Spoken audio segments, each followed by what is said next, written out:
గద్దరన్న రాసిన పాట మీకోసం పాడతాను. ఆ పాట ఎంత అద్భుతమో ఈ మూవీకి రిఫ్లెక్ట్ అవుతూ ఉంటుంది.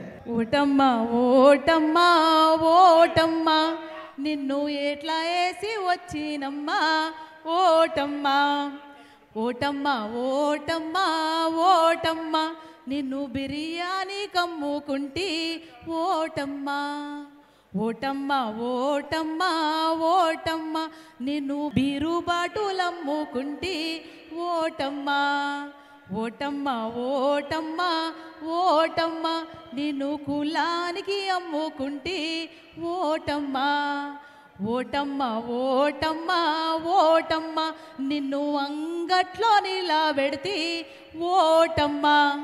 కానీ మన గుమ్మడి నరసన్నను చూస్తే నాలాంటి చిగురిస్తున్న రాజకీయ నాయకులకు ఎంతో స్ఫూర్తిదాయకం.